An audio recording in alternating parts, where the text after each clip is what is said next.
Cordial saludo, tutora, compañeros y compañeras. A continuación daremos desarrollo a la fase 4 de Derecho Constitucional Colombiano 2. En este caso elegí el caso o conflicto número 1, en donde nos cuenta que el presidente de la República, en ejercicio de sus facultades constitucionales, decidió decretar un estado de emergencia para hacer frente a una situación de pandemia. Dentro de las medidas que tomó, incluyó la suspensión de la actividad judicial a nivel general, permitiendo solamente la presentación de acciones de tutela que tengan que ver con derechos relacionados con la vida y la salud.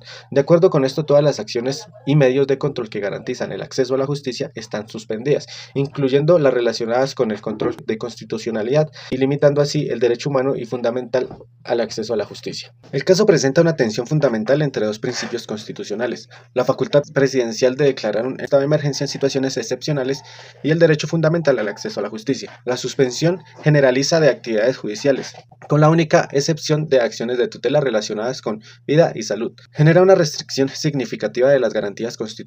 En los momentos de crisis, los estados enfrentan el desafío de equilibrar la protección de la salud pública con la preservación de los derechos fundamentales. La declaratoria de un estado de emergencia durante una pandemia representa un escenario donde la tensión entre la necesidad de acción inmediata y el respeto a garantías constitucionales alcanza su punto más álgido. La decisión presidencial de suspender la actividad judicial, con la única excepción de las acciones de tutela relacionadas con derecho a la vida y a la salud, plantea una interrogante fundamental: ¿pueden las medidas excepcionales justificar la virtual paralización del sistema de justicia? Si bien es cierto que las situaciones de emergencia demandan respuestas extraordinarias, estas no pueden convertirse en carta blanca para la vulneración sistemática de derechos fundamentales.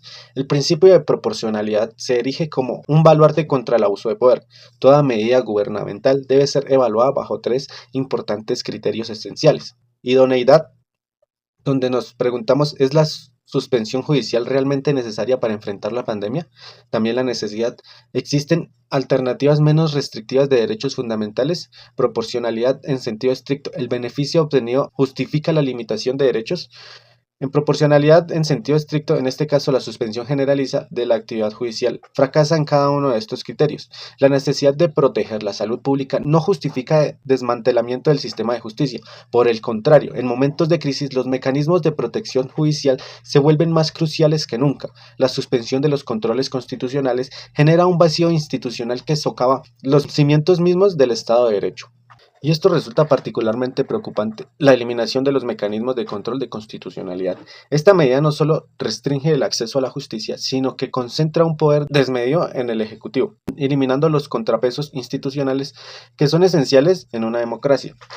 Los derechos fundamentales: acceso a la justicia, el debido proceso, tutela judicial efectiva, no son privilegios que puedan suspenderse arbitrariamente, sino garantías constitucionales que defienden la esencia misma del Estado social de derecho.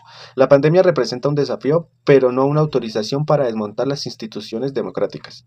La solución no radica en la paralización, sino en la adaptación. Un gobierno responsable debería buscar alternativas que mantengan la continuidad del servicio judicial, que utilicen tecnologías para garantizar el acceso a la justicia y que protejan la salud pública sin menoscabar los derechos fundamentales. También que establezcan límites temporales y controlados a las medidas excepcionales. La emergencia sanitaria exige creatividad institucional, no la destrucción de los mecanismos de protección ciudadana. Cada derecho suspendido, cada control eliminado representa un paso hacia un estado de excepción permanente que amenaza con convertirse en la nueva normalidad. Es momento de reafirmar que el Estado existe para proteger los derechos de los ciudadanos, no para eliminarlos bajo el pretexto de la emergencia.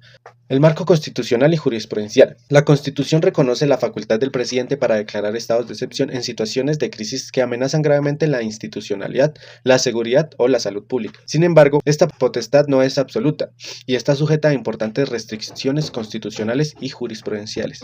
La Corte Constitucional ha establecido en múltiples sentencias, como la sentencia C-179 de 1994 y la sentencia C-224 del 2007, que los principios fundamentales que limitan el ejercicio de poderes excepcionales son: el primero es el principio de proporcionalidad. Las medidas adoptadas que deben ser estrictamente proporcionales a la amenaza. La suspensión generalizada de la actividad judicial representa una limitación desproporcionada al derecho al acceso a la justicia, más allá de lo estrictamente necesario para enfrentar la emergencia sanitaria.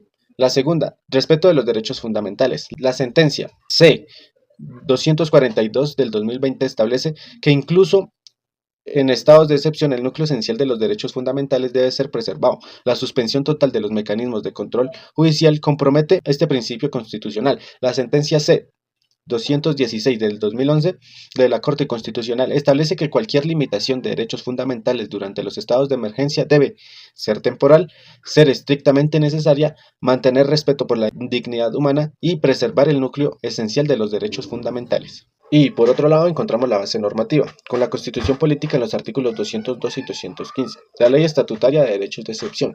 ¿Pero cuáles son estos estados de excepción? El estado de guerra, estado de emergencia social, estado de emergencia sanitaria. Y ahora, ¿cuáles son los derechos fundamentales vulnerados? Por un lado, encontramos el derecho de acceso a la justicia. En la base constitucional encontramos el artículo 229. ¿Y cuáles son los elementos esenciales? La posibilidad real de acudir a tribunales, obtener una resolución motivada y la ejecución de decisiones judiciales. Y por otro lado encontramos el derecho al debido proceso, con garantías procesales fundamentales y principios de defensa, contradicción, imparcialidad y un juez natural. De igual manera encontramos la tutela judicial efectiva, con mecanismos para protección de derechos, resolución de conflictos, control de poder público y ahora las consecuencias constitucionales con vulneraciones identificadas, derecho al debido proceso, derecho de petición, garantías judiciales, control de constitucionalidad y tutela judicial efectiva. Esto quiere decir que la medida presidencial, tal como se describe, presenta una vulneración significativa de principios constitucionales fundamentales. Si bien el estado de emergencia otorga facultades especiales, estas no pueden traducirse en una suspensión absoluta del derecho de acceso a la justicia. El estado de excepción representa una herramienta constitucional legítima, pero no absoluta. Su ejercicio requiere un balance delicado entre la eficacia de la respuesta estatal y la preservación de los derechos fundamentales. La emergencia permite adaptaciones excepcionales, más no la destrucción del sistema de garantías constitucionales. La justicia, incluso en momentos críticos, debe mantener un rol fundamental de protección de derechos. Bueno, muchas gracias. Este fue el desarrollo de la fase 4 de Derecho Constitucional Colombiano 2.